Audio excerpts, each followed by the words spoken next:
Enhorabuena, felicitaciones para ella.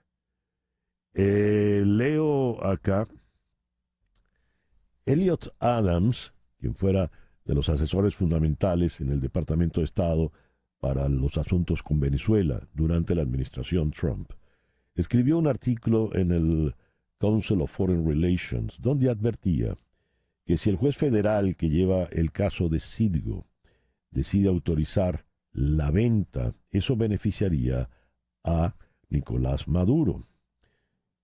Una venta forzosa de la compañía petrolera Citgo pocos días antes de las elecciones presidenciales del 28 de julio en Venezuela sería una bonanza propagandística para el régimen de Maduro y el gobierno de Estados Unidos debería retrasarla, dijo textualmente Elliot Abrams en su artículo. Esto nos lleva a considerar, ¿es factible que esto ocurra? ¿Que se venda Citgo? Recordemos que desde los tiempos del gobierno interino, Citgo no está bajo control de la administración central en Venezuela.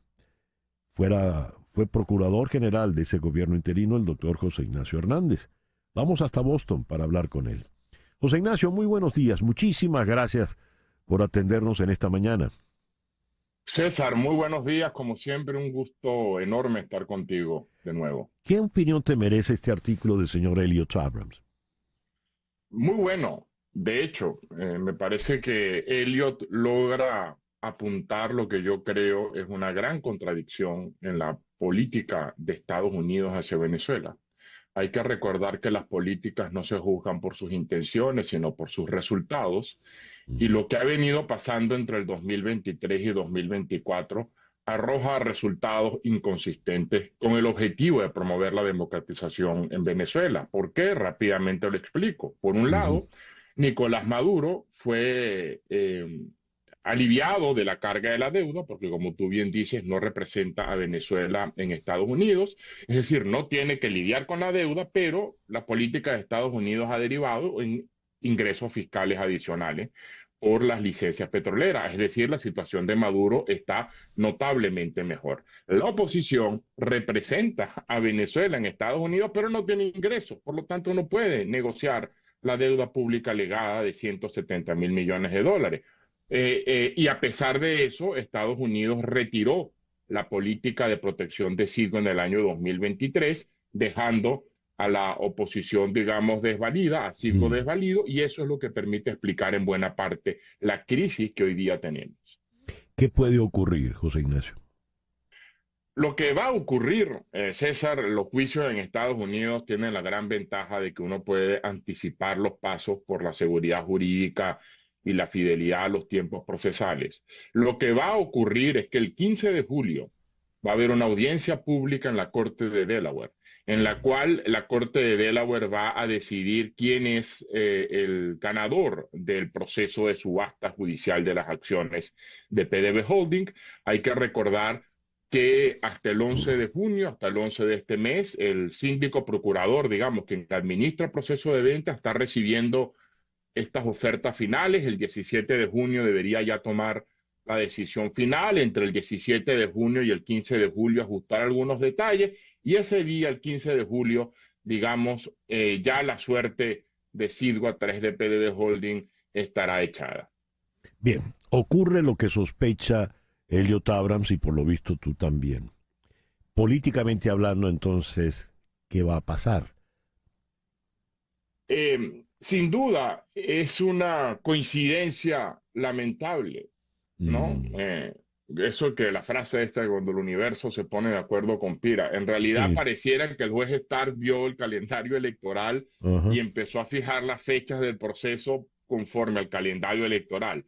Porque lo que va a pasar, César, es que entre mediados de este mes y mediados de julio, las noticias sobre Citgo van a estar otra vez en el tapete. Vas a tener a medios hablando de Citgo, especialistas hablando de Citgo, y eso es la situación perfecta en la cual el régimen de Nicolás Maduro, en este entorno de la posverdad, va a utilizar el tema de Citgo Mm, para atacar a la oposición, eventualmente perseguir criminalmente a la oposición, eso es un tema importante, y sí. cohesionar su base.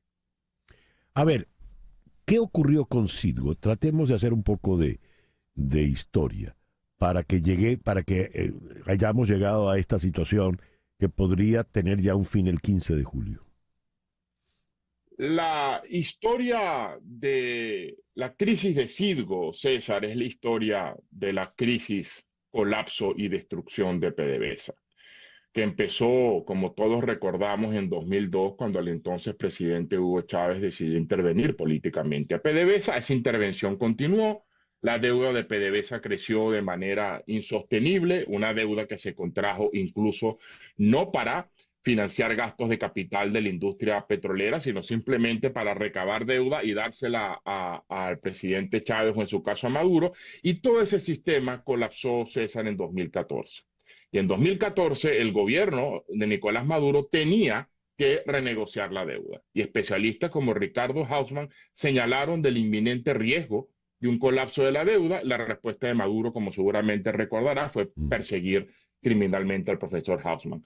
Maduro no renegocia la deuda y entonces en 2015 comienza a endeudar a Citgo. Esto es una operación que no sé si se sabe en la memoria de Venezuela que tantas cosas se nos pasan. Maduro hizo endeudar a Citgo por 2.000, 3.000 millones de dólares para que Citgo le pagara un dividendo a PDVSA y PDVSA le pagara el dividendo a la República y ese dinero se desapareciera en la corrupción. Es decir, ya no solo PDVSA era la caja chica del gobierno, sino Citgo era la caja chica. Y luego en 2016 fue la estocada final. La totalidad de las acciones de la empresa tenedora de Citgo, que es Citgo Holding, la totalidad, el 100%, fueron entregadas en prenda, en garantía a acreedores extranjeros. 50,1% a los tenedores de los bonos 2020, 49,9% a Rosneft. Los especialistas, César, decían a final del 2016, yo incluso intervine, recuerdo, en una conferencia en Venezuela en diciembre de 2016, que Citgo estaba condenada. Era imposible salvar Citgo. Era ya cuestión de tiempo.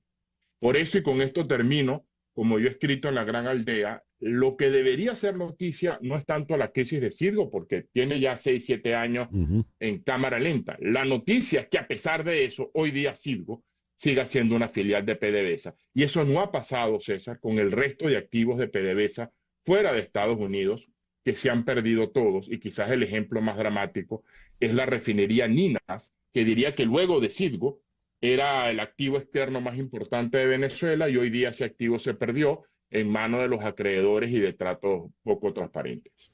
De manera tal de que se da la paradoja muy cruel de que el responsable de la eventual pérdida de Citgo es Nicolás Maduro, pero es el que políticamente va a cobrar a su favor. Totalmente. Y la oposición que ha hecho con todos sus errores, yo he sido muy crítico de la oposición, en tu programa he comentado algunos aspectos, he escrito sobre ello, pero hay que ser objetivo. En el balance, la estrategia de la oposición, vuelvo sobre aquello que las políticas públicas se juzgan por su resultado. Al día de hoy, 2, 3 de junio, 5 de junio, Citgo es filial de PDVSA. Es decir, la estrategia de la oposición funcionó. Pero, sin embargo, la oposición va a terminar asumiendo un costo político que no le corresponde. Y lamentablemente la posverdad, César, y con estos, digamos, confusiones que se generan y algunos que confunden interesadamente, pues se está creando una narrativa de que la oposición es la principal responsable de la crisis de Citgo, exonerando a Nicolás Maduro y dándole a Nicolás Maduro material gratis para la elección presidencial. Qué cosa. José Ignacio, muchas gracias por atendernos en la mañana de hoy. A ti por la invitación, César. Muchísimas gracias. El doctor José Ignacio Hernández, quien fuera procurador general del gobierno interino, nos habló desde Boston. 9:41 de la mañana. Hacemos una pequeña pausa. Al regreso, ¿en qué consiste esa nueva orden migratoria que ayer firmó Joe Biden? Esto es En Conexión por Éxito 107.1 FM en Miami.